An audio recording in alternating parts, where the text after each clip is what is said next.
You've referred Dr. Fauci for criminal prosecution to the DOJ. I just love to get your overall assessment. One, of this remarkable clip.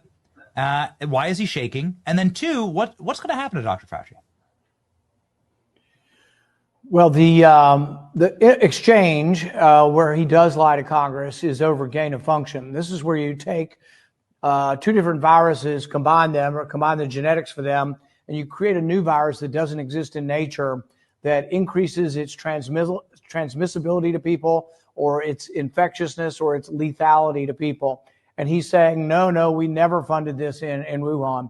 They did fund it, and it was gain of function.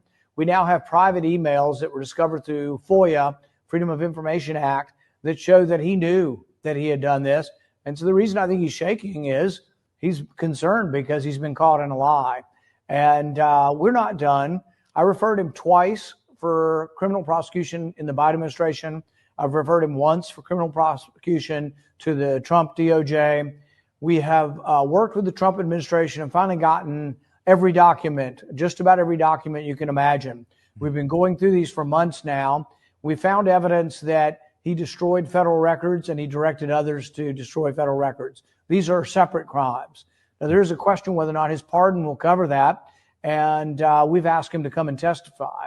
And people say, well, why do you ask him? Why don't you make him? Because the way the process works is you ask people first, and if they will testify, then you don't have to subpoena them. If you do have to go to a subpoena, then there may well be a court challenge, and we have another battle that we have to fight as well. So right now we have asked him for information about his conversations and his use of non-governmental means of communication to do federal work. And we're going to look at what he gives to us in the next week or two. We're going to see if he will voluntarily come in and testify. But if he doesn't, we will subpoena him. So our hope is that we get a voluntary appearance. But at the very least, he's going to have to answer our questions concerning gain of function, but also destruction of records. If you'll recall, when they brought in one of his colleagues, a David Morenz, who worked with him at the NIH, Fauci acted like, oh, never knew him, hardly ever saw him. We have dozens and dozens of emails over years between the two. And Morenz was the one who said, oh, yeah, we had this FOIA lady over there who taught us how to avoid searches and requests.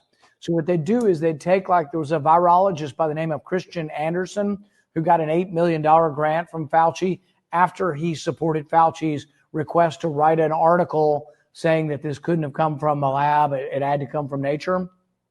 What they did with Anderson's name is it had a bunch of S's in it.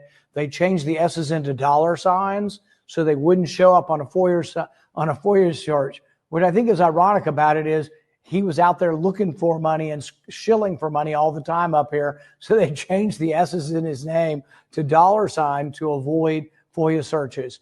There are a lot of shenanigans going on. Things that really, you talk about Watergate or you talk about scandals, they all pale. The COVID cover-up, I wrote a whole book on this, Deception, the Great COVID Cover-Up, because there's never been a cover-up more thoroughly documented, because we got most of their conversations, we got most of their emails, and we've seen them behind the scenes saying, oh my goodness, I'm pretty certain this looks like it was manipulated in a lab and came from a lab and not nature.